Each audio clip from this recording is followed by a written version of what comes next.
اللہ تجھے تیرے پیارے ناموں کا واسطہ ہے مولا، جنہوں نے اس دنیا میں پیارے نبی صلی اللہ علیہ وسلم کی ختم نبوت کے تاج کی حفاظت کے لیے یہ عمل کیا۔ اللہ تو اپنے فضل سے ہم سب کو محمد کا پڑوس جنت میں عطا فرما۔ لوگو یاد رکھنا، اہل الحدیث، علماء، عوام یہ کانفرنس کر کے پیغام دے رہے ہیں کہ ہم چوکی دار ہیں عقیدہ ختم نبوت کے، اور چوکی دار کا کام ہوتا ہے کہ وہ دشمنوں سے رکاوٹیں ڈالتا ہی رہتا ہے، اور جب تک اللہ کی قسم اس کائنات میں ایک اہل حدیث بھی باقی رہے گا، وہ محمد کے ختم نبوت کے تاج کی رکھوالی کے لیے مرتا رہے گا صلی اللہ علیہ وسلم۔ اور یاد رکھیے گا،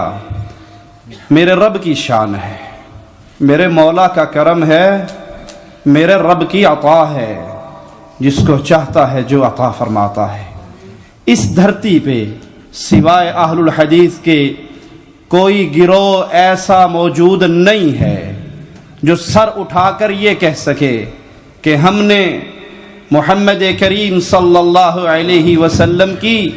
صرف ذات کو اعلیٰ نہیں مانا، رب محمد کی قسم ہم نے محمد کی بات کو بھی اعلیٰ مانا صلی اللہ علیہ وسلم۔ پیارے حبیب کی ذات کے بعد ہم نے اپنا چہرہ کسی اور کی طرف نہیں کیا، پیارے نبی کے پیارے مکھڑے کو اپنی آنکھوں میں سجانے کے بعد ہم نے کسی بابا جی کا لڑ نہیں پکڑا، اور محمد کی پیاری حدیث کو سننے کے بعد رب کی قسم اہل حدیثوں کی زبان کاٹی جا سکتی ہے، لیکن یہ نہیں کہلوایا جا سکتا کہ حدیث تو ٹھیک ہے پر ہمارے مذہب کے خلاف ہے۔ ہم نبی کی ذات کو اعلیٰ مانتے ہیں، ہم محمد کی بات کو بھی اعلیٰ مانتے ہیں صلی اللہ علیہ وسلم۔ بہت سے ہیں جو نبی کی ذات کا نام آئے تو اعلیٰ مانتے ہیں، لیکن جب نبی کی بات کا نام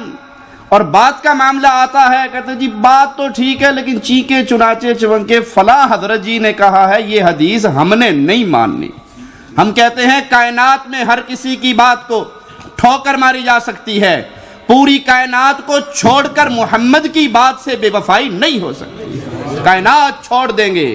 ماں باپ چھوڑ دیں گے،